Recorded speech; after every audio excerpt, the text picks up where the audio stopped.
Okay, happy birthday, Gottfried Semper.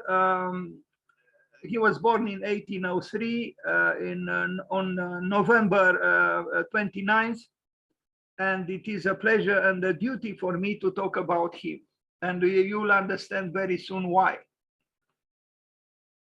So, Gottfried Semper, born, as you can see, the 29th of November 1803 and died on the 15th of May 1879, was a German architect, art critic, and professor of architecture who designed and built the Semper Opera House in Dresden between 1838 and 1841.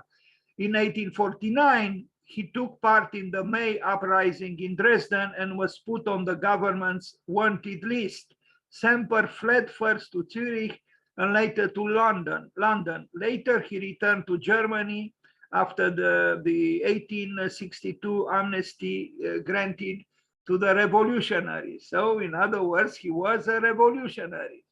Semper wrote extensively about the origins of architecture, especially in his book, The Four Elements of Architecture, from 1851. And he was one of the major figures in the controversy surrounding the polychrome architectural style of ancient Greece. Semper advocated that the temples were not, white or whitish. They were highly chromatic, and I think he was right.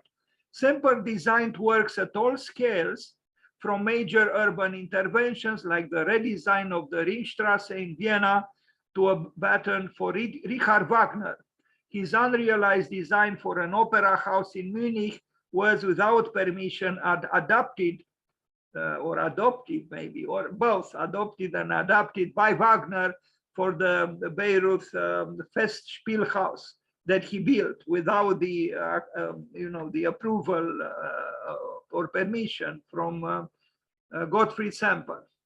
So this was the man, and I value him more actually as a theoretician, and you'll understand why. Although he built significant buildings and he built a lot. A very interesting personality, and with very interesting and original ideas about the beginnings of architecture. And I think we should all be preoccupied with the question, how did the first building ever come into being? The first hut, the first building, how was it born? So you see here, he began his professional career as a mathematician, introduced to architecture by Franz Christian Gau and Jacques Ignace Hittorf, whoever they are, began work in Dresden, in Germany, took part in the Dresden uprising. We read about this, published The Four Elements of Architecture in 1851. So he was 48 when he wrote this influential book. He was a leading architectural theorist of the 19th century on polychromy and polychromy in antiquity. Later worked in Zurich, Switzerland, and Vienna, Austria. But I think his main contribution to architecture, to the theory of architecture, to the thinking of architecture, is claiming or reclaiming the femininity of architecture. And because we are tempted to think that architecture somehow is a masculine or masculinist activity. After all, we all put on our doors ARCH or ARH, meaning, architect. From the word architect or architecture, we are obsessively concerned with the first three letters, 3 or 4 in English, because there is an H there, arch or arch. But we forget the second part of the word, which is texture. And actually the beginning of architecture, even linguistically and etymologically, refers to the second part of the word, texture, which comes from tex, T-E-K-S, which in the Indo-European language means to weave, to weave. And this is immensely important. It is a very important discovery. Well, he didn't well, he did actually, but not quite in these terms and with these words. But I anticipated, we'll arrive at this. I am excited about this subject because I think the feminine roots of architecture should be contemplated and very seriously, actually, and acknowledged. Now, you see there is a button here that is rebelliously or out of negligence, ready to fall. It's okay. Otherwise, I mean, we are dealing with an important architect of the 19th century. But this picture always amuses me when I come across it. Also, I look at the fabric of of his coat, and you see the passage of time. But this I like very much. I like the fact that he doesn't look like a spoiled revolutionary, but an unspoiled one, meaning an authentic one, and he was authentic. I mean, if we will arrive at his works, like in Vienna, he built very important buildings, and not only in Vienna. So this was a very accomplished architect, but here he is rather romantically, displaying the passage of time on his clothes. Anyway, drawings. Well, I show pages from his books where he was trying to advocate the cause of polychromy. Now, this cause should be assumed with courage by all those obsessed with whiteness, because first of all, life is not white. There is color in nature. There is color in the tail of the peacock. There is color on the wings of the butterflies, and there is color in our cheeks if we are not sick. Then why are we so obsessed by whiteness? We are so afraid of color most of the time. Why? Well, his point was that actually ancient architecture was highly chromatic, and I think he was correct. And it's not just about color; it's about the vitality of an architecture, which is not the product just of a brain, of a pallid. Brain is an expression of a whole being, and to reject color is to reject actually the wholeness of life and the wholeness of a human being. Plus, he also brought back to architecture theoretically and also through his own work, but theoretically the importance of the ornament. Now, this is a word which is not even pronounced in most schools of architecture in a certain part of the world, like ours. The word ornament is not even pronounced, as if it is, some kind of a primordial sin connected with it. It's totally wrong. If you look at the history of architecture from the very beginning, well, there were ornaments in the most primeval cave. Spirals and other decorative elements that the so-called primitive man had an urge to inscribe on the stones of the cave. Not to speak about any architecture from the beginning of history until now. Why is it that we are totally mute vis-a-vis an essential part of architecture? Because you cannot have just structure and have no ornament. It's like talking about a tree which has a trunk and branches, but not leaves and not flowers in the spring. What kind of a tree that is? These are pages from his books. Ornament, ornament, ornament, and color. When are we going to realize that what Adolf Loos stated at the beginning of the 20th century had some legitimacy, because it was in reaction to the eclecticism of the end of the 19th century. There were also other reasons. I would even feel tempted to evaluate Adolf Loos also in a psychoanalytical way, meaning Freudian way, considering his so-called less than white curiosities, let's call them this way. Usually the people who are obsessed with cleanness or whiteness have a certain so-called dirt or color somewhere in them. Those, for example, who try to clean up the sink obsessively, it's known. It's a known condition. They try to work on themselves, on their soul, but by cleaning the sink, you don't clean up your soul. Well, Mr. Adolf Loos had problems. You know, he was even in court, and he was found guilty for seducing, so to speak, minor girls. So he was the promoter, and I have the highest admiration for Adolf Loos as an architect, but not so much for Adolf Loos, the man who was 62, indulged in not quite righteous activities with girls 8 years old or something like this.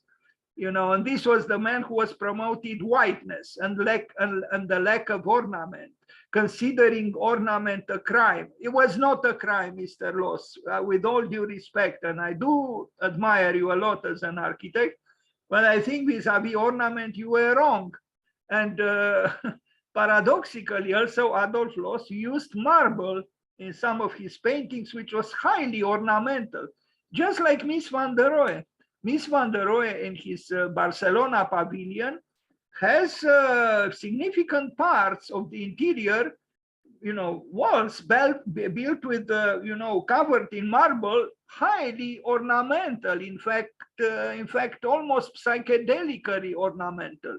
I'm talking about Miss van der Rohe. But look at these ornaments here, which were, pages from the studies that he made, Gottfried Semper, looking at architectures from all times. Why is it that this is not being even murmured in the schools of architecture in certain parts of the world, like ours? Why? Are we afraid of truth? It looks like it. I mean, again, you can open any history of architecture. Ornament is present in the vast majority of buildings. But anyway, we'll please be kind and turn off the microphone. I hear a background noise, and I try not to make too many mistakes because I improvise, I talk freely. I would appreciate, unless you want to say something. Thank you. So these are pages from the books of Gottfried Semper, advocating on one hand color, on the other hand ornament, and in both cases, in a certain way, weaving. And we'll understand a little bit later what weaving means to architecture. Is immensely important. This is a page from that book, Der Stil, from 1860, with various knots, seam and twining. Here they are. We are dealing here with, with weaving, making knots, embroideries, there are entanglements, there are all kinds of things here that I find extremely stimulating for architecture today. And I hope we will wake up to the beauty and the truth, I would say, of his writings and his theories. Aren't we tired of just whiteness and space? We are obsessed with space, but architecture is not just about space.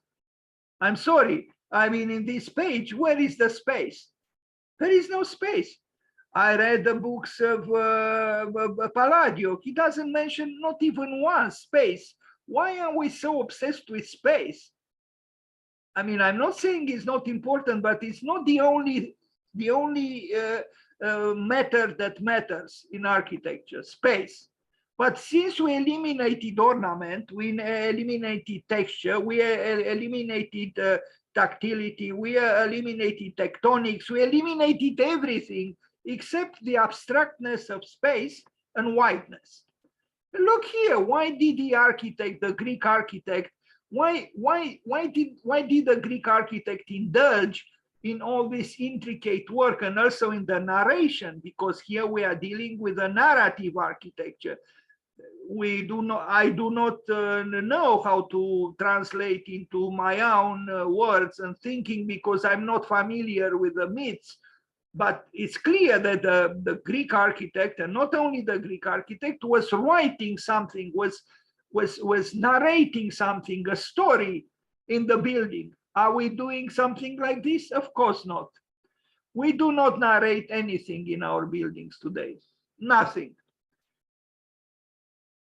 This is just a fragment of a temple that Gottfried Semper analyzed.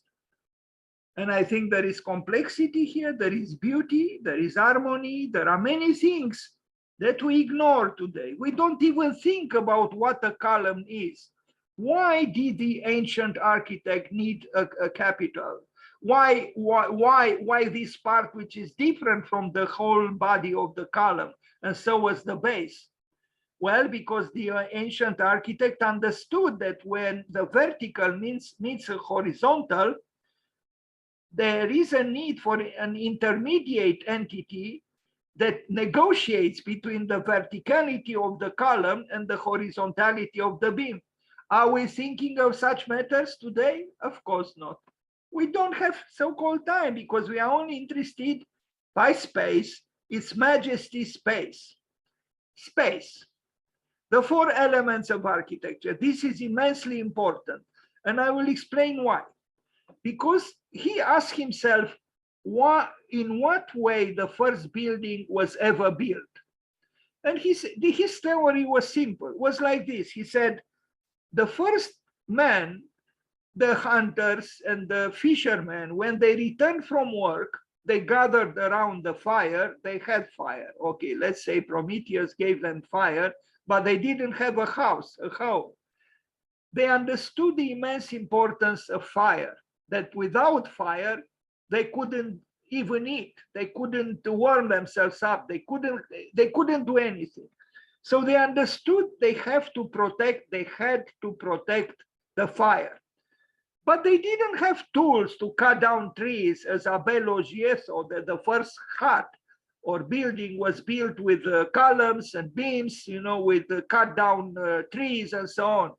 Sorry, Abel Ogier, but how did they cut down the trees? To cut down a tree, you need rather sophisticated tools. They didn't have them. We are talking about the primeval man. So Semper thought that in the absence of those tools, they just removed branches from bushes, green material, so to speak, and they began to weave it, to weave with them, to make some kind of an enclosure to protect fire. And that was his idea, that the first world was born like this, from weaving, was a textile enterprise, a textile endeavor. It was through weaving together, rather malleable and soft, vegetable material, green material, like giant leaves or thin branches, things coming from bushes and from certain parts of the tree, but not the trunks of the trees which they couldn't cut. That's why I'm saying, I didn't read his book. I read about it and I read some fragments. I don't think Gottfried Semper thought of the feminization of architecture. But since weaving was always, and all the goddesses, the weaving goddesses were all women in all cultures. And I identify 5 or 6. The Egyptians, even in the Greek culture, the northern people, the Scandinavians, in India, they always, it was the woman connected with the weaving. And this is somehow connected with with my thesis, in a way that Semper contributed to the feminization of architecture. But which were the 4 elements that he identified as being crucial, being elemental, being immensely important for the beginning of a house? the hearth meaning where the fire was, the roof, which was made with, with carpentry, the enclosure, which was woven the way I tried to describe, and the mound. The mound was necessary in order to elevate the hearth or fire a little bit from the earth to protect it from floods, from the animals, and so on.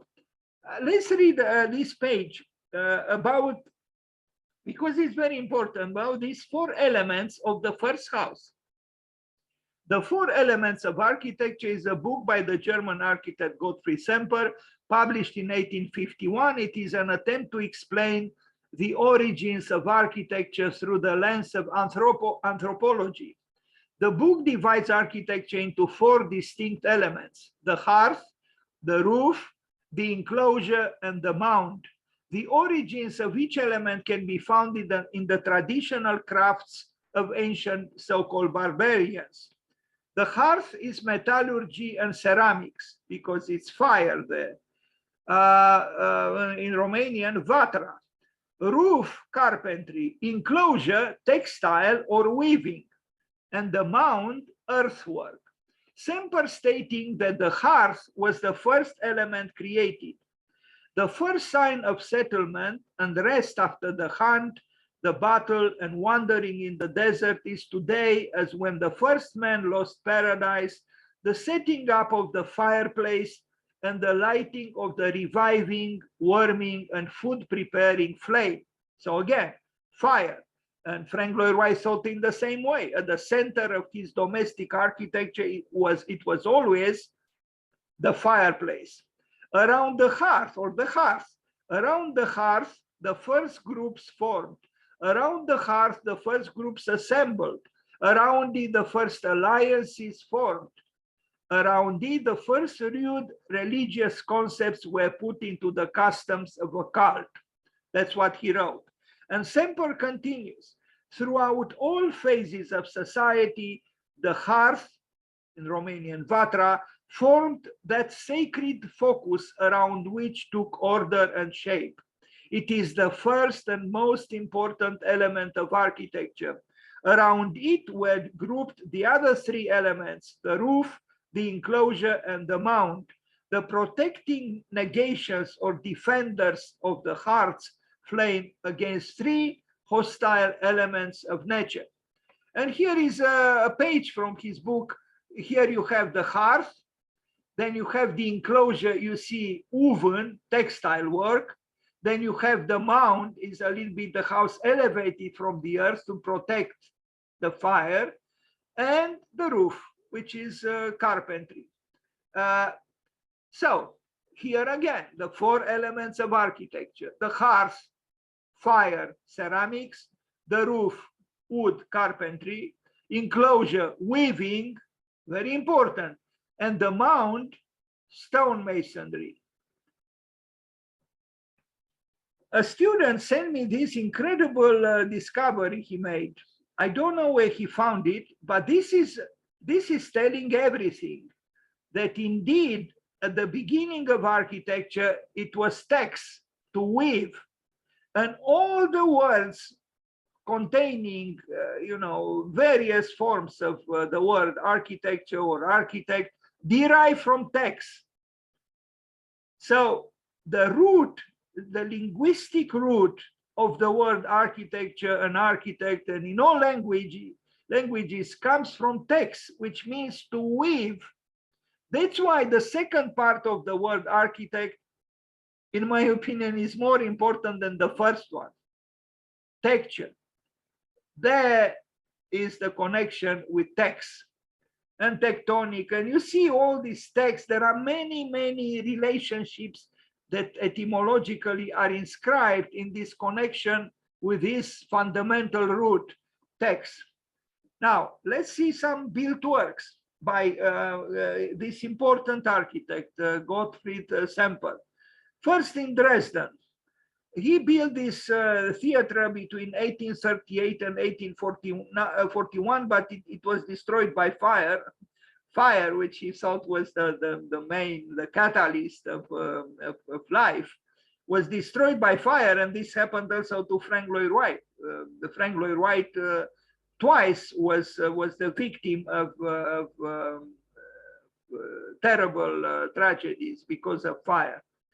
In one of them, he lost the woman he loved and her two sons. They were not his sons, but her sons. Anyway, destroyed by fire in 1869, but it was rebuilt.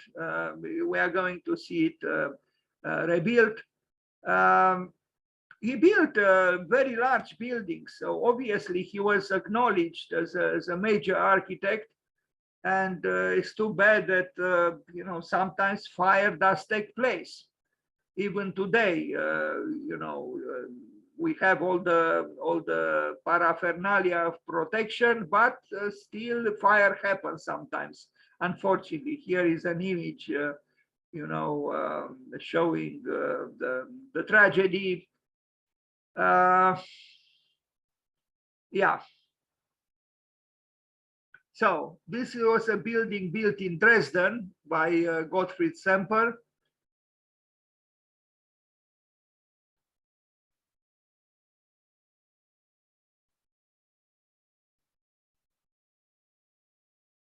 Now, Villa Rosa from 1839 was destroyed in the Second World War.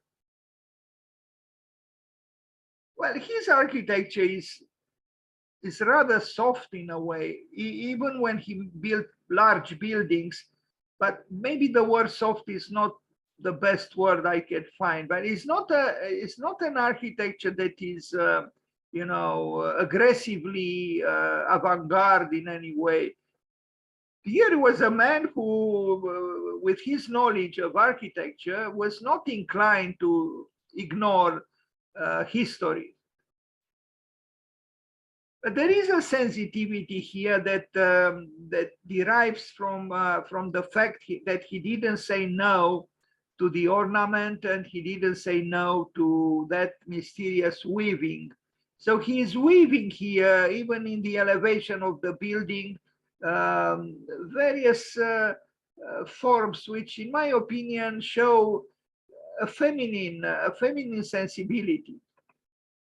Well, not so much in that that picture, but otherwise, of course, you look at the plan. Is a plan, and here we have the I look at the octagon, and I just made a presentation on number 8 in architecture, and here he used the octagon, which is built easily with from a square and then a rotating square, and unite the corners of the two squares, and you get the octagon. The octagon is a very interesting, symbolically interesting geometrical figure, and here he has it in the center of his this villa, which was destroyed. Yeah. Now, a synagogue, which was destroyed in 1938 in the Kristallnacht, it resisted almost 100 years, but the foolishness, the criminal foolishness of human beings has no end. Yeah. Dresden again, Gottfried Semper again.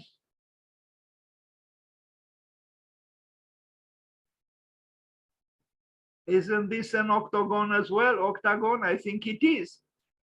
I am tempted now to develop further my presentation on number 8 in architecture. Oppenheim Palace, 1845, 1848. Now, we have to remember, this is not a very, very, very old architecture. This is mid-19th century architecture. So, there is a certain level of eclecticism, almost inevitable.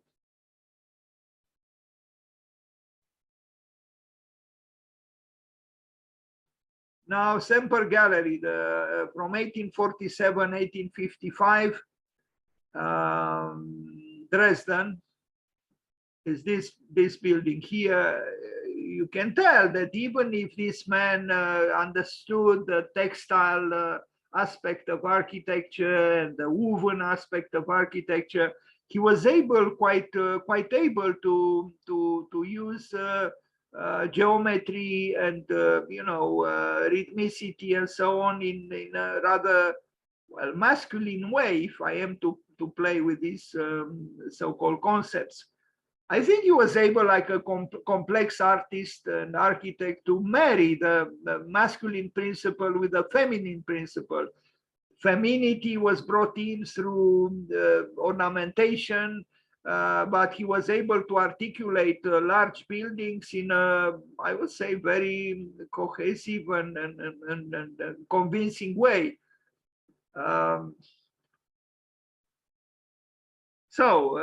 If the pandemic ends and you find yourself in Germany, a visit to Dresden would put you in contact with some works by Gottfried Semper, and not just there, in Vienna as well. In Vienna, we'll see some very important buildings, 4 important buildings that he built in Vienna. The Octagon again. This is very interesting. I am more and more tempted to think about the Octagon. Okay, and number 8 again. I think we will do well if we bring back to architecture the symbolism and the metaphor and the myth even of numbers, of certain numbers at least. Why don't we do it? Because we impoverished architecture in maddening ways. We eliminated color, we eliminated ornament, we eliminated symbols, we eliminated metaphor, we eliminate everything. We are so poor. We are only concerned with whiteness and space. That's it. Now the theater is the one that he rebuilt from 1871 to 1878 after he returned to Dresden.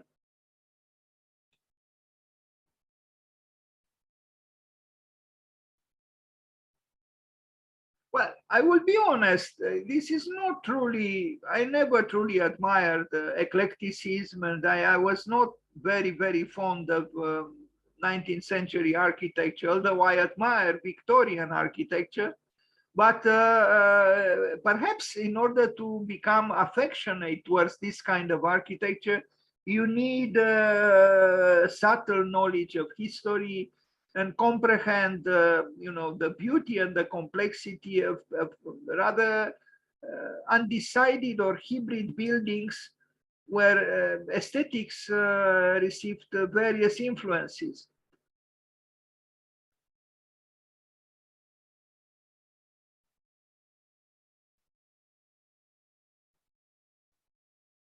So we are still in Dresden, Gottfried Semper.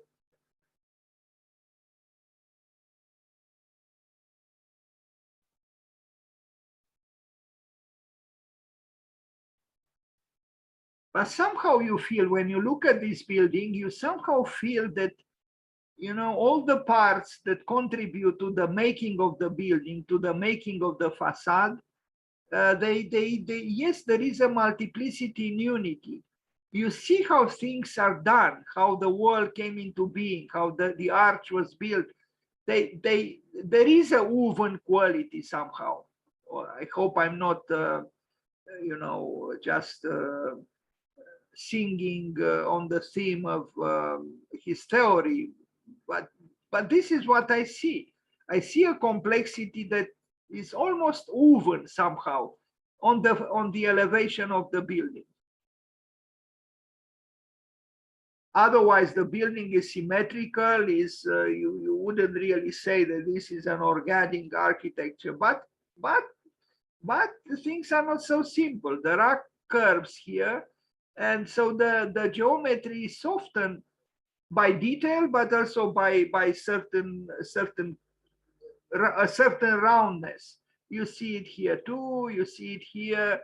So he's softening the masculinity of a geometry which ignores the curve. Here he is, I mean, a statue. I don't think it was erected during his lifetime. Anyway, now in Zurich, he fled from Dresden, as we read, and here he lived in Zurich between 1855 and 1871. So for 16 years he was there. And let me read this. Concurrently with the onset of the Industrial Revolution, the Swiss Federation planned to establish a Polytechnical School. As the principal judge for the competition held to select a design for the new building, Semper deemed the submitted entries unsatisfactory and ultimately designed the building himself. Proudly situated where fortified walls once stood, visible from all sides on a terrace overlooking the core of Zurich, the new school became a symbol of a new epoch. The building, built between 1853 and 1864, which despite frequent remodeling continues to evoke Semper's concept, was initially required to accommodate not only the new school, known today as the ETH Zurich, but the existing University of Zurich as well. And we are, after this presentation on Gottfried Semper, I will make a short presentation about the architecture school, which is part of this famous Polytechnic School in Zurich. In 1855, Semper became a professor of architecture at the new school, and the success of many of his students who attained success and renown served to ensure his legacy. The Swiss architect Emil Schmid, I don't know who he is, was such student. With his income as a professor, Semper was able to reunite his family, bringing them to Zurich from Saxony. The city hall in Winterthur, I don't know very well how to pronounce, is among other buildings, and we are going to see it, designed by Semper in Switzerland. Now, the Polytechnical School, the ETH or ETH in Zurich, I'll show some pictures of the building, built in mid-19th century. And there's a prestigious school now with a very rigorous program, but also very experimental. And you will see in the presentation with this school, two of the major contributions to the Venice Biennial. One of them, at least one of them, maybe both, but one of them, I'm sure, received the Golden Lion in Venice. Very, very provocative and innovative and experimental. Bravo to them. And also having, the foundation that Semper, I mean, it is this continuity with history, a serious architect and rigorous architect and a sensitive architect building the main building of this campus. And of course, with such a foundation, you can experiment because you are grounded into something valuable. Now, of course, it's a very rich university. University, the Polytechnical School. I don't know if it has the status of a university or not.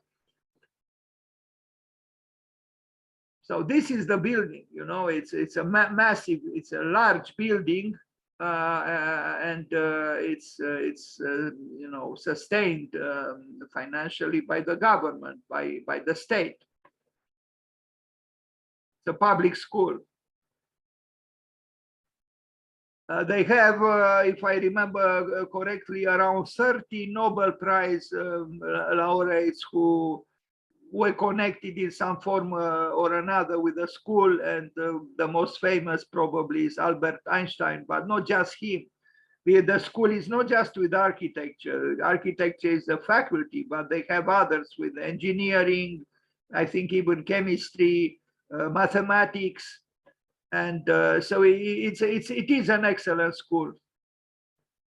And in architecture is consistently and continuously positioned at the top at the very top of all architecture schools in the world.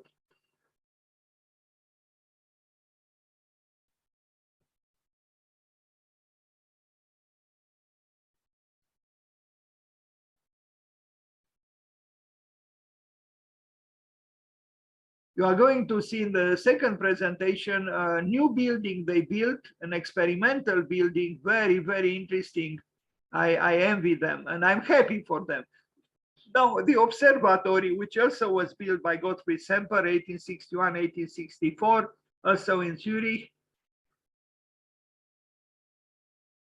You see the ornament is present here too, and I'm happy it is. Ornament, when it's done sensitively and with knowledge, you know, adds something to a building. It makes it more, you know, humane in a way, more sensitive.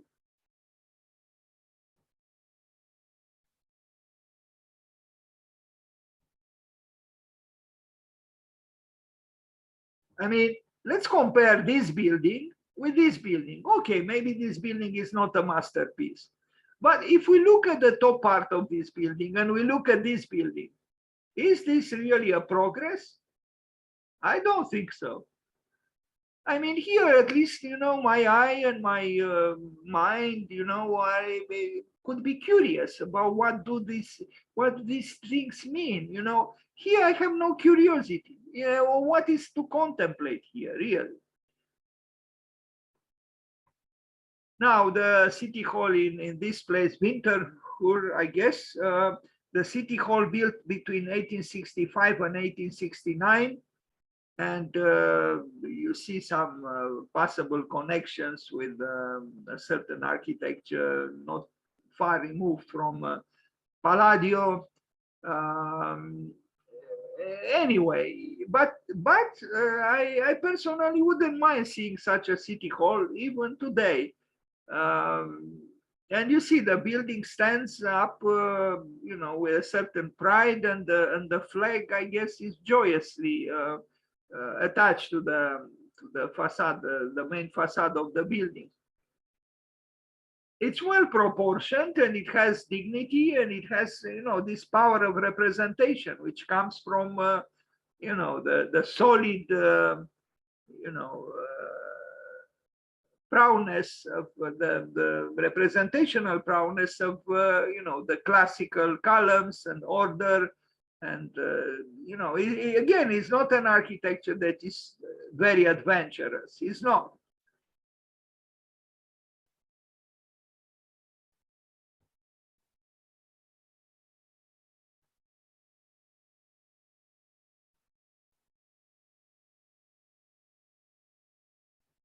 Vienna. Now in Vienna, I have seen his buildings, you know, for a longer time because I spent some time in Vienna with students from Bucharest. First, let's look at the Municipal Theatre for 1873 to 1888. You can see that it's the same author, the same architect, like, you know, with the building in Dresden that we looked at. Ornament is here also present, and so I wonder if there is an octagon or not, but you are going to see in the plan something very interesting in this building. I only hope I have this plan here in this presentation. I have several presentations on Gottfried Semper, and I didn't review it before I began, but I hope it is here. Anyway, so this building is designed by Gottfried Semper, and we are going to see 3 other buildings. In fact, the last building of this presentation will be a rather surprising building by him, in my opinion, almost modern, and in my opinion, also one of his best buildings. Although it's a mere so-called depot, you know, an utilitarian kind of building, but an excellent building. Now, look at this building. This is what I was trying to say. Look at the number of staircases here. Let's see, 1, 2, 3, 4, 5, 6, 7, 8, 9, 10. 10 stairs, one near the other, and various shapes. you know, this is probably the most dense space, since we talked about space in the world, in terms of you know, staircases. It's incredible, you know, but it's very interesting. On the other hand, of course, there are stairs here too. There are stairs everywhere, but the density here, the proximity is just. He was playing with stairs here, you know, and I like it. And again, the octagon, you know, on both sides. He obviously liked the octagon, maybe not as much as Leonardo da Vinci, but he did like the octagon. It's clear. Anyway, very interesting configuration here for this building. From the outside, you have no idea that there is a, you know, this rather large number of stairs, one near the other, one near the other. He also designed this building here, which we see from far away. There are two buildings facing each other, almost identical, famous and important in Vienna. The interior, what can we say? You know, it's it's a kind of architecture we don't even dream of these days, because we are only interested in space and whiteness. Now, the Kunsthistorisches Museum, the Museum of the History of Art, is a remarkable building. And again,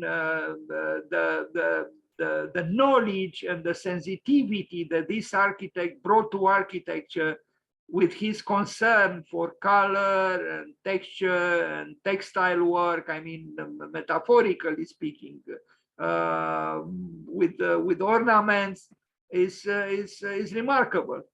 There are two buildings almost identical, one dedicated to the history of science and one dedicated to the history of art. They are vis-a-vis each other, and in between them is the statue of Empress Maria Theresa. Here on the right, anyway, there is the museum's quarter, a very important area in Vienna with, you know, art, modern and less modern, and so on. So he built these two buildings. Well, you only see one now, you know, extremely important for Vienna. And look at the interior. You know, I wonder what Adolf Loos, he probably would have commented in a negative way. But let's be honest. Is this such an unpleasant interior? I don't think so. I mean, I love modernity. I even love SOS brutalismus. I love brutalist architecture. But I also love this.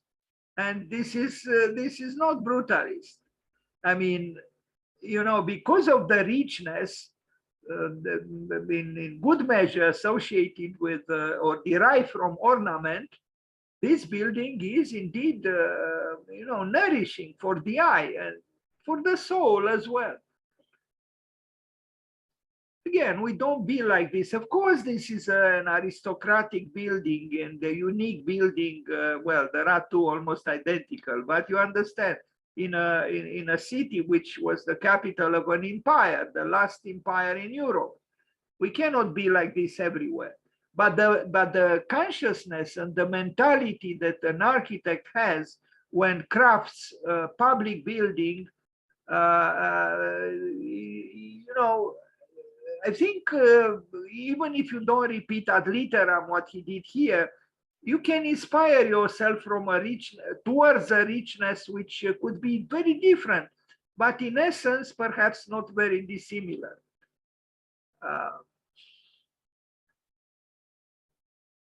Now, the courtyard that is not seen from the street is a different story, of course. But even here, you know, you have, you know, art. Even here, you know, although you see it's a courtyard without glory.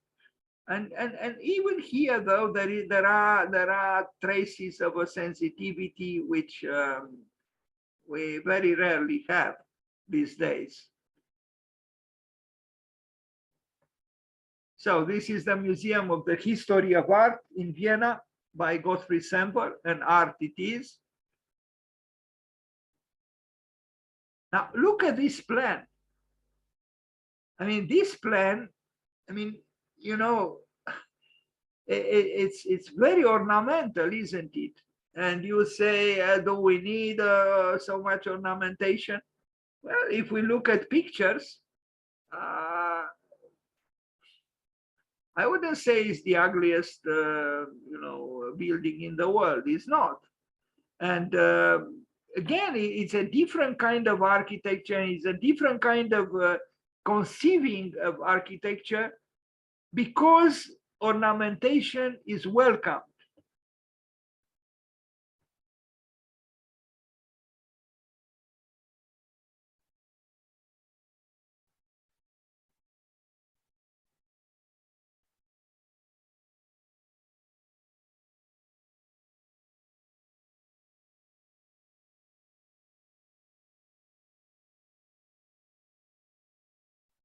Otherwise, we look at this model, this representation of the building is a building very well structured, solid, it's not whimsical or, not sufficiently well thought out. No, but the ornaments complement the structure in a balanced way. Now, the Museum of Natural History, which is almost identical, and again, we look here in the foreground of Maria Theresa, the Empress, and this is the building by Gottfried Semper. Happy birthday to you, Mr. Semper.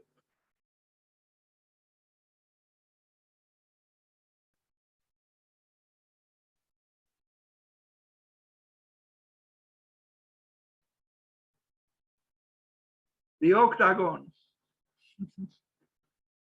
I didn't think of him when I prepared the material on number 8 in architecture, but now I do.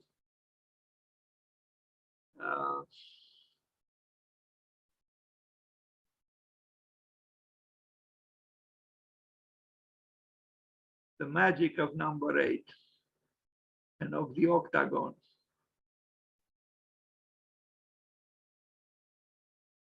Well, in the other building, we had art, we had sculptures. Here we have, poor skeletons of various exotic animals which do not exist any longer.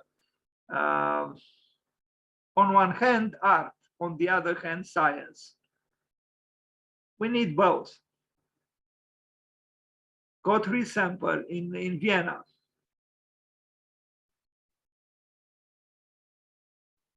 But maybe, please do not consider me being cynical for what I'm going to say, but I like to imagine that these skeletons are rather happy in this, moderately ornamental room. It's not the least pleasant space to be in. And many things sing here, the sculptures, the statues, it's an environment created by a man who was very, very sensitive to architecture. And you see the buildings here, the Museum of Art, the Museum of Science, with the statue of Maria Theresa in between. They're almost identical, these buildings. And the two octagons.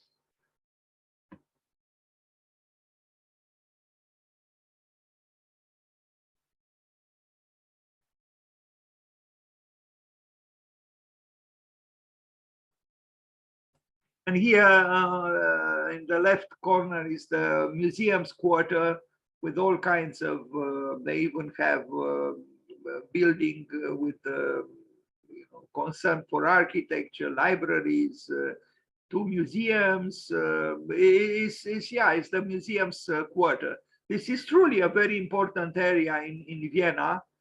And if you go this way, you'll arrive at that theater that we just we looked at before. I mean, when we began our trip through his work in Vienna.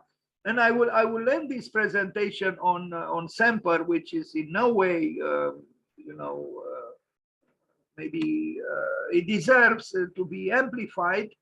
But with this very interesting work, the fourth building by him in Vienna, which is a depot, you know, it's an utilitarian building, but I think it's very, very nice. The Semper Depot is called like now, and it's part of the the school of the Academy of Fine Arts in Vienna, which also has a nice department of architecture. And look at this is the plan, but the plan, I mean, its shape was derived from the, you know, how the streets were. And I like what he did very much here. That towards the outside is maybe the building is not, you know, very special, but you are going to see now a few pictures, and I think you'll like it too. Maybe yes, what we are going to see was helped by this peculiar geometry of the plot of land where he built. I like very much this humanization, or how to say, feminization of structure. You know, it's a metallic structure, but there is a sensitivity at work here, which is not very often associated with, you know, metal work, structural work within the building. I mean, of course, we have Henri Labrousse, but not too many architects displayed this, you know, this sensitivity towards working with structure, metallic structure. This is how the building looks like from the outside. And again, it belongs now to the Academy of Fine Arts in Vienna. And look at the interior. It's essentially a modern interior. The only thing that is not modern is the feminization of the structure, as I call it. You know, and this means a lot. Actually, it's discreetly done, nothing flamboyant, nothing baroque, but I think is a very nice building. And look at some of the columns, that structural columns that he has, you know, and they all have small variations. There is a sensitivity here, which I hope more architects would have.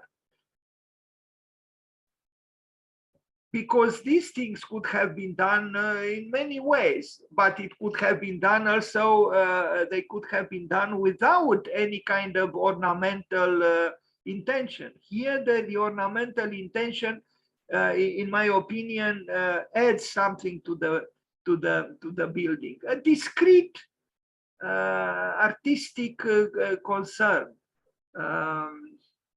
I live in Sibiu in a house built in the 19th century, and the parapet and the handrail is very similar to this one.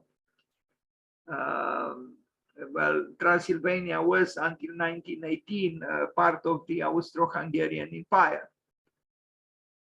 We even have a building that was built during, you know, when Maria Theresa was empress. Is even dedicated to her, the building. But let me not become too nostalgic. We are looking now at this rather utilitarian building by Gottfried Semper, which I value a lot. I think is excellent. And the Academy of Fine Arts is lucky to have it. I have seen images with theater performances here, you know, students bringing in art and so on. And it's beautiful, you know, when you have a building by a significant, important architect, and then you have, you know, students studying art, and you have the creation of art, and the whole building communicates culture and sensitivity. And the more we have it, the better. It's a remarkable city and remarkable buildings, of course.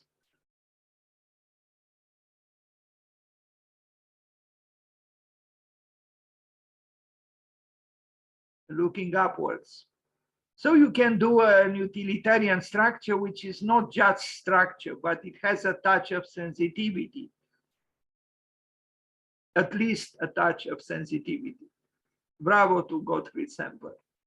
Okay, and now I will say a few words about this exceptional school the ETH in Zurich, and I was stimulated to talk about this school because recently I came across this material about high-low architecture, and I will explain what this is. The high-low nest research building that takes shape in Switzerland. And it is built by this school, this exceptional school. It is a text here which was written by this person, Eric Baldwin, so I will read it. The latest addition to EMPA and EWAG's Nest research building in Dübendorf, Switzerland, has officially opened. The innovative high-low, yes, unit illustrates nearly a decade of formative ETH Zurich research in architecture and sustainable technologies, and features an intricate doubly curved concrete roof, lightweight funicular floors, and self-learning building technology. Combining this is very interesting, combining medieval building principles with futuristic construction methods. The two-story building module was inspired by construction methods of the past and planned and built using state-of-the-art computational design and fabrication techniques.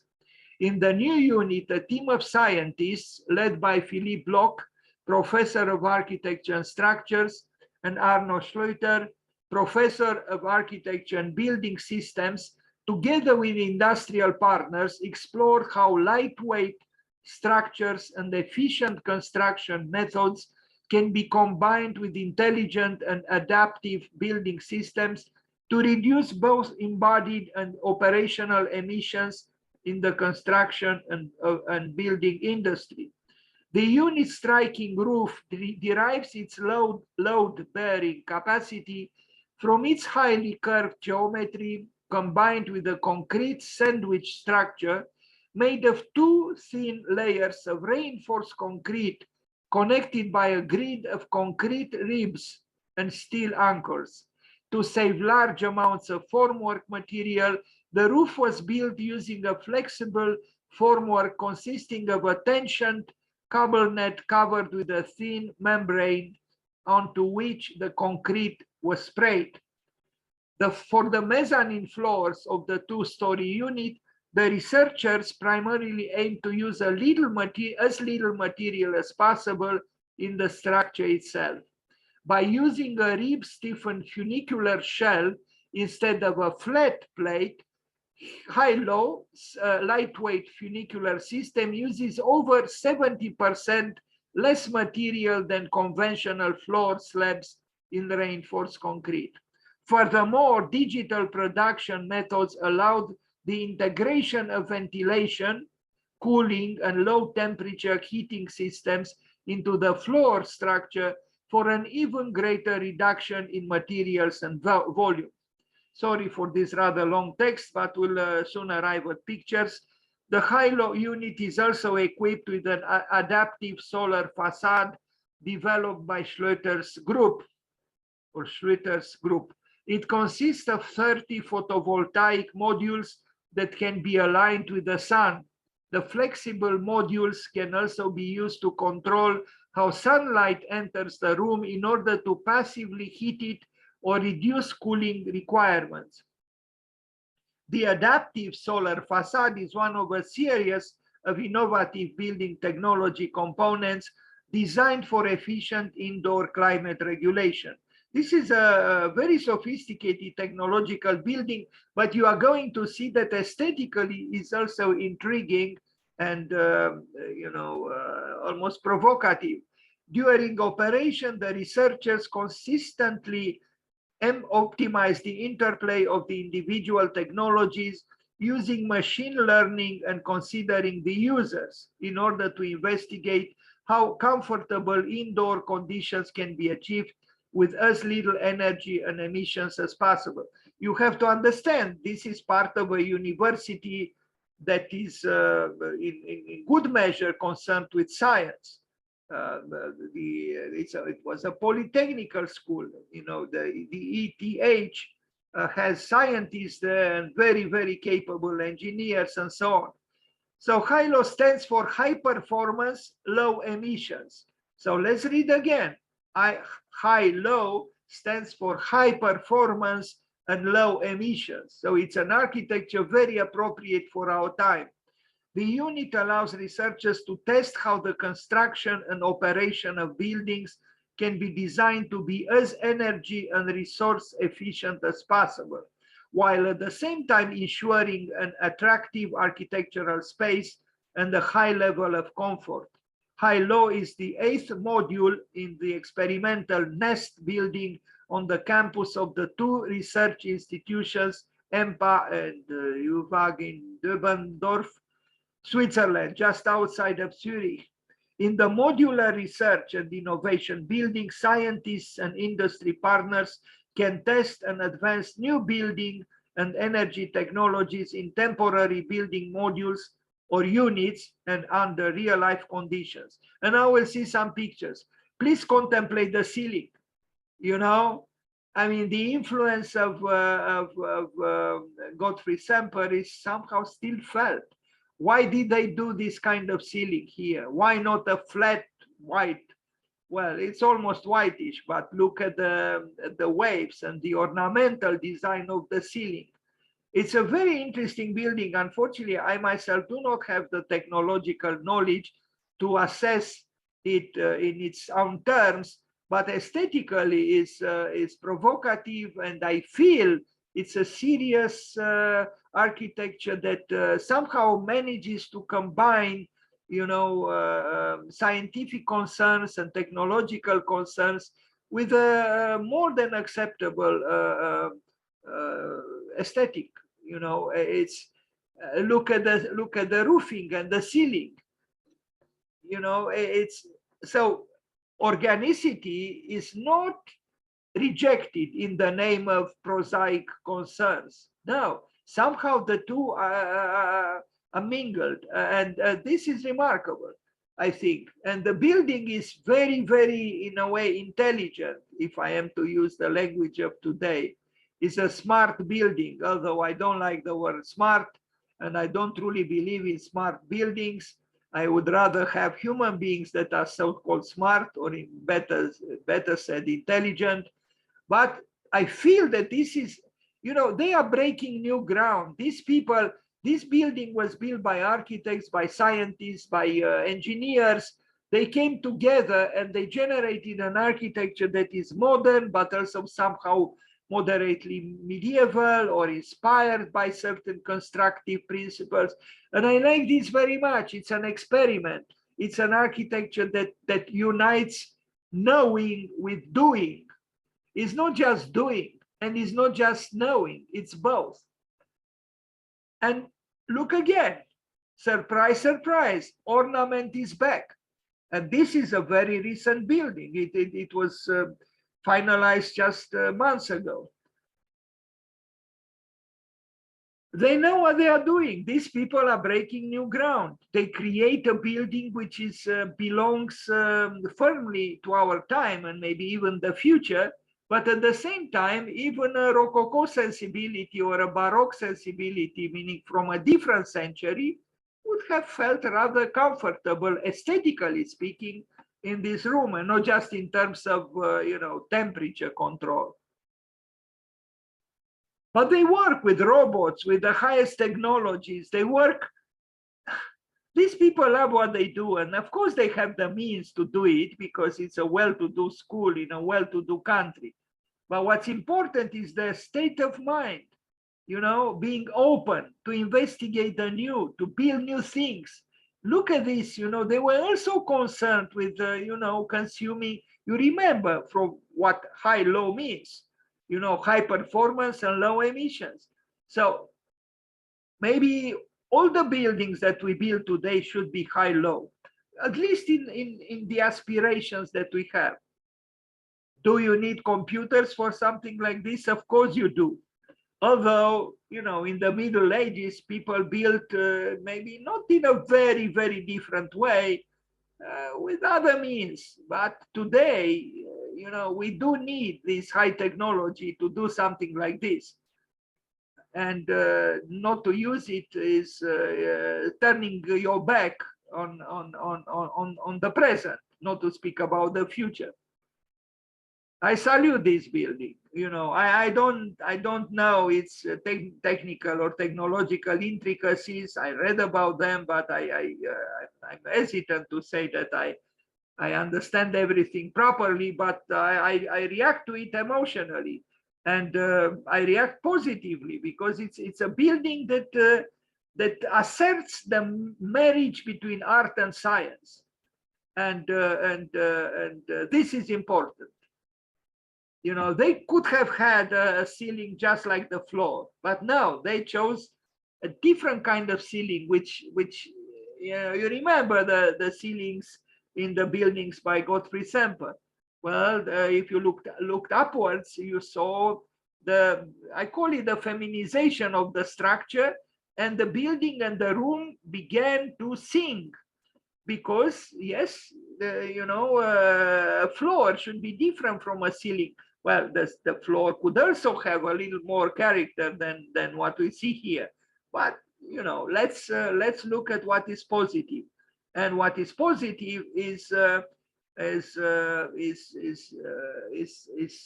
concern also with beauty, not just with efficiency and with measurable, you know, interests. Anyway, we are going to see another building. They are building now. In fact, they will start in the spring, completely 3D printed and built by a robot, a tower. A very interesting thing again. These people are, you know, serious about looking optimistically towards the future. I like this building. I like, you know, I mean, you know, there are interesting things happening here, and I'm sure they have functional, you know, raison d'etre.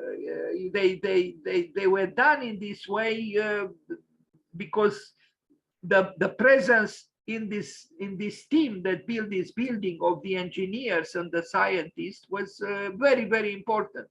So these people arrived at aesthetics not starting formally, but from structural and other kinds of you know, concerns with what science is dealing with in general. I like the building because it somehow unites science with art, as I put it. Look at the web. The web of the top part of this space. I guess these are photovoltaic panels that you know, move in relation with the movement, the apparent movement of the sun on the sky. Yes, they are engineers, but despite the fact that they are engineers, I feel that there is a sensitivity at work here, which I'm sure that Gottfried Semper would have admired. And by the way, the best book on construction technologies that I know of is called, I think, Constructing Architecture by Andrea de Plas, who is a professor at this formidable school.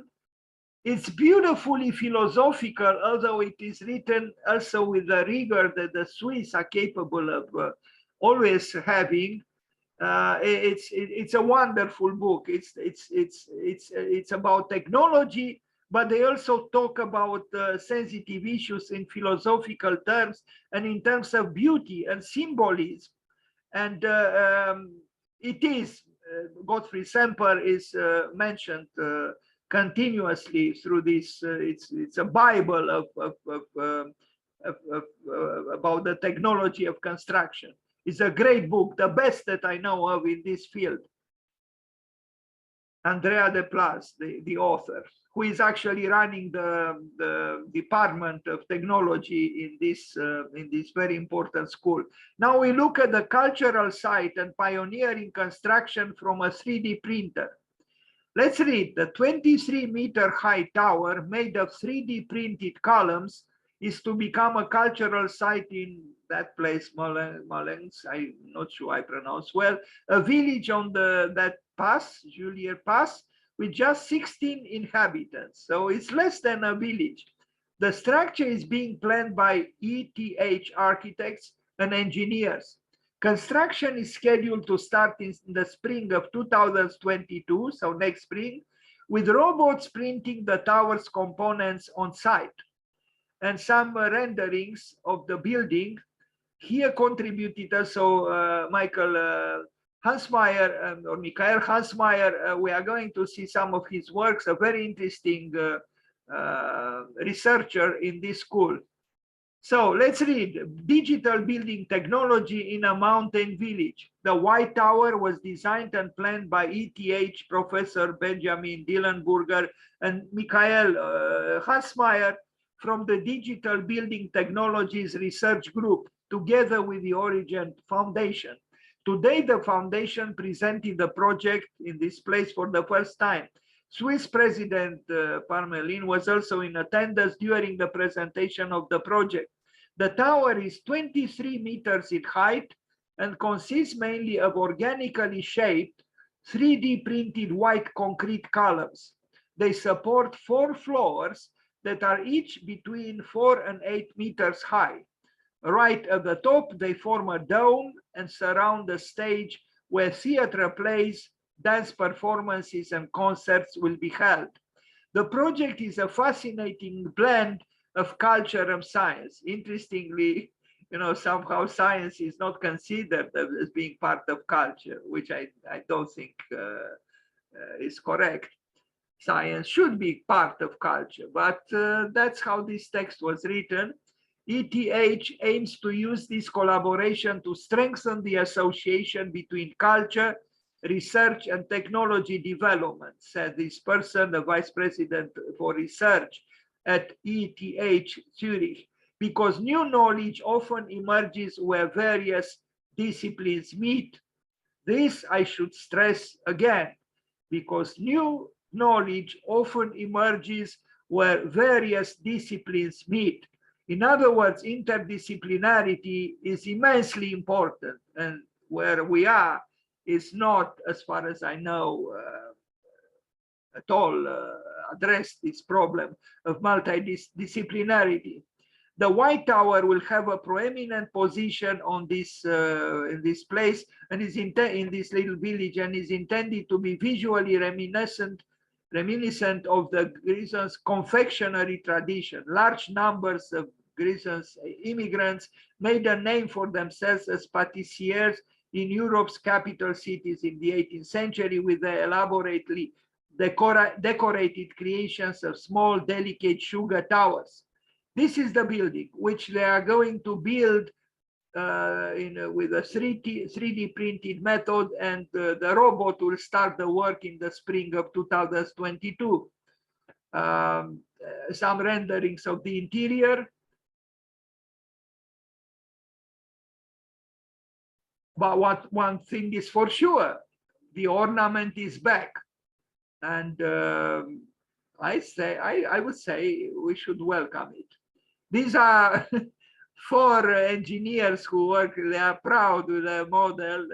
The model is obviously 3D printed as well. These are all professors at ETH. Bravo to them. Let's read. Watching the robot at work.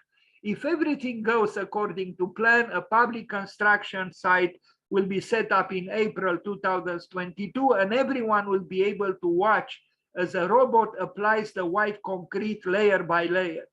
This robot will need just 2 hours for a 3-meter high column, and the process of dismantling has also already been planned.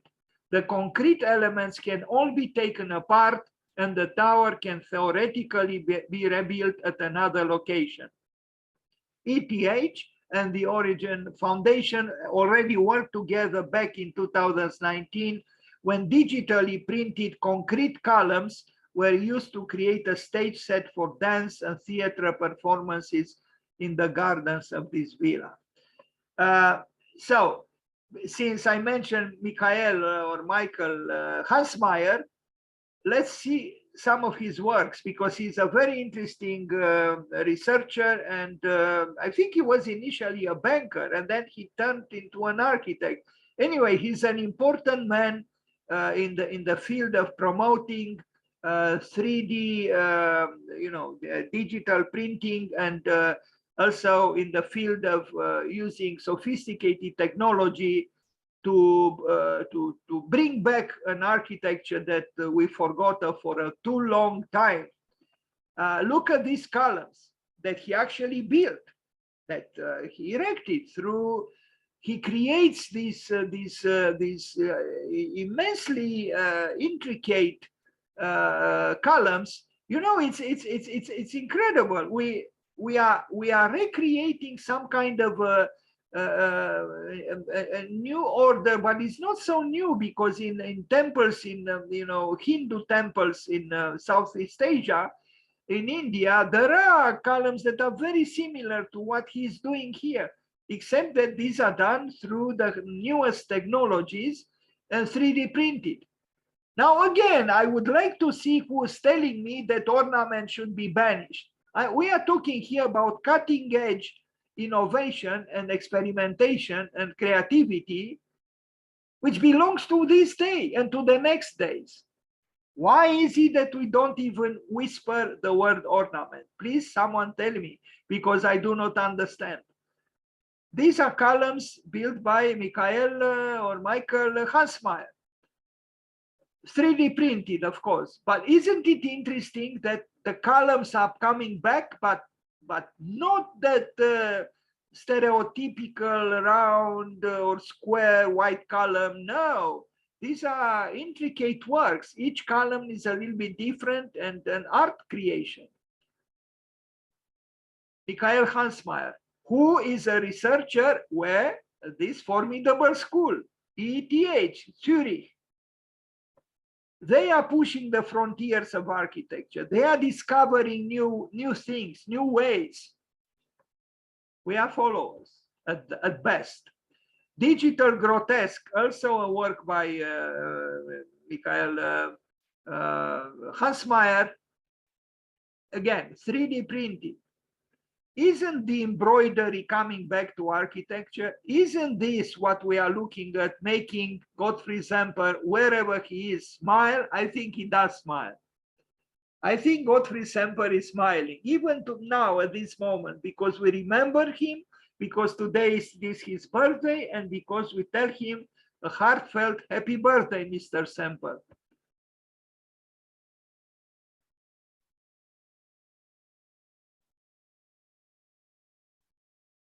Architecture is beautiful when it is an adventure, and when it is lived as an adventure, and when you have the pleasure of discovering, of being a pioneer, discovering new things. That's what these people do.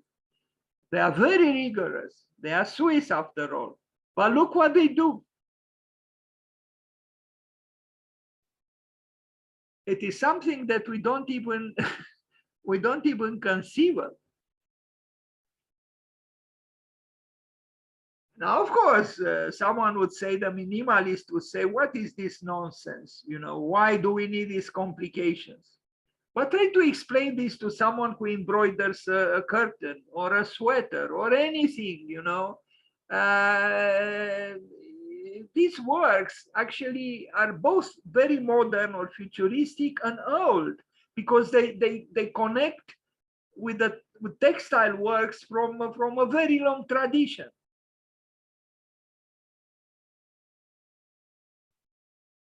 My own mother used to embroider, things that were not very dissimilar from what we look at now. Sorry, this picture is not very, resolution is not great. Now, because my point is to show in this short presentation a few highlights of this remarkable school. Why? Because this school was very connected in a very significant way with Gottfried Semper, whom we celebrate today. Now I will show a remarkable, because you know the creativity and the experimental side of this school is amazing. You know, they do all kinds of things. Christian Keres, I don't know if I pronounce his name well, and I regret if I don't. He built a pavilion for Switzerland in 2016 for the Venice Biennial, which is in a way apparently very different from what we just saw by Michael Hansmeier. The Swiss pavilion at the Venice Biennial in 2016. Let's read a little bit about him, because he also teaches, he's a professor now at ETH. Was born in 1962 in Venezuela. After his studies at ETH Zurich, Keres worked in the field of architecture photography. In 1993, he opened his own studio in Zurich in Switzerland. Keres has been a visiting professor in design and architecture at the Swiss Federal Institute of Technology, which is ETH, in Zurich since 2001, as assistant professor since 2003, and as full professor for design and architecture since 2009. In 2012, he held the Kenzo Tange Chair at Harvard University Graduate School of Design in Cambridge. And Keres has been officially invited for the exhibition at the Swiss Pavilion at the 15th International Architecture Exhibition, the biennial in 2016. And this is what he built. This is what he built. And you know, I would like to have some rationalists here, those who work with the T-square and the rectangle, and who think that that's the only way to do architecture, and to contemplate after they leave their shoes at the entrance and enter this, you know, which is a work that was built in 2016, and it was built rigorously and playfully. I call this, with the words of a doctoral student here, the cave revival. It's, in a way, it's the reclaiming the powers of it, of the unconscious, of non-linearity, but it's a different kind of discourse, something we are uncomfortable with. But Frederick Kistler, in his Endless House, didn't propose something very different from what we look at here. Look at the interior. Now, of course, the rationalist would say, I could not live in something like this. Well, people live like this, you know, for centuries, if not thousands of years. And look, it's coming back. The cave is coming back. And these people enter with a lot of curiosity here.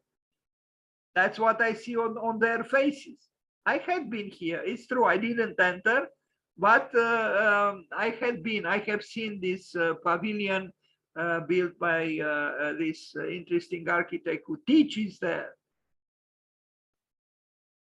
But again, they couldn't do this sort of thing with the T-square and the rectangle. It's impossible. And we need open-mindedness. We need, I mean, these people are experimenting. We saw the digital grotesques of Hansmeier. Now we see the pavilion by this interesting architect who was initially an architectural photographer. Again, we remember the interdisciplinarity, which is important. He studied architecture, but for a while he worked as an architectural photographer. Now he builds, and he does very interesting things. And we are going to end this presentation on ETH with a very different work from this one, but showing the vastness of interests that exist in this formidable school. Is the Swiss pavilion at the Venice Biennial from 2018. So the previous one that we just saw was from 2016, this one from 2018. This one received the Golden Lion, the best Swiss pavilion. I don't know about the previous one, but maybe even the previous one received it. I don't know. I should have checked, but I had no time, or I forgot. Anyway, in 2018, Switzerland received the Golden Lion for this pavilion, which was built by, again, assistants and you know, educators in this school. This was curated by a team of Swiss architects, including Alessandro Boschart, Lee Tabor, Matthew van der Plug, and Annie Vihervara. And we are going to see them now. Surprise, surprise, all four of them. Look at them. But you don't know what they are sitting on. They are sitting on a kitchen counter, which has an unusual height. I'm so happy that there is a reaction against the deadly obsession of functionalism and the deadly obsessions of Ernest Neufert. Yes, this was part of the look at the smile of that's Alejandro, probably. Yes, Alessandro Boschart. These young people who are creative, who are open-minded, who understand that creativity cannot be in the absence of playing, but they are also rigorous, and you'll see where they stand. Look at them. This is the kitchen counter, you know. It's probably at 1 meter 80 centimeters, if not 2 meters and something, the height. This was their point, that you can bring Alice in Wonderland into the architecture of today. You can distort, you can sabotage the what is to be expected. In other words, you bring unreason into the reason. You create different perception. You create different reactions. This is what education is supposed to be. A field for experimentations, for even for playing, sometimes even, yes, for making mistakes. It's okay. These people won the Golden Lion in Venice with what they did. Look at that lady. She's not as tall as, I mean, the window is at a certain height, which is very unusual, but it's okay, because perceptions don't really need Ernest Neufert. Look at this door. Look at this giant door. Look at its handle at its height. We always place the handle at 90 centimeters or 85 centimeters. Why? Why? Even discomfort is a dimension of life. And there are virtues in discomfort. Look here, this is a door for a baby or for a child, you know, but even an adult can enter through this inadequate, so-called inadequate door. You know, actually, I know such doors that are not so-called sufficiently high from Sibiu, where, you know, old buildings, sometimes maybe then people were not so tall, I don't know.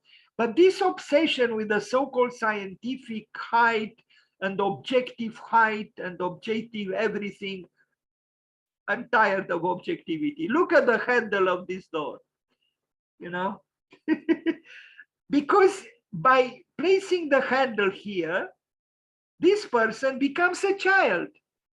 She's not an adult, the adult that she is any longer. She's a child.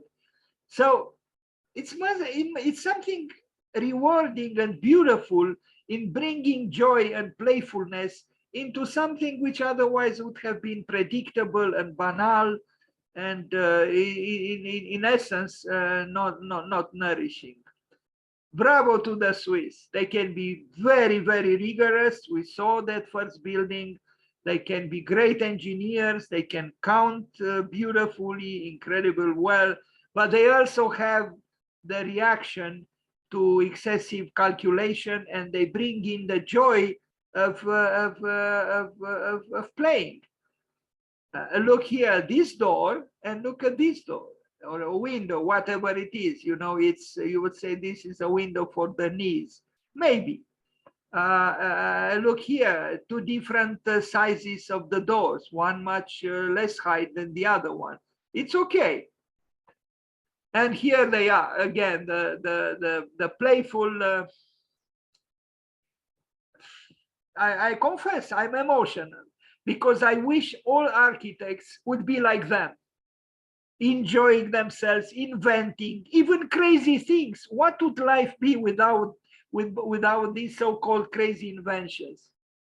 Aren't they beautiful? I think they are. And I wish there were here hundreds, if not thousands of people to contemplate this picture, which is a picture which says yes to creativity.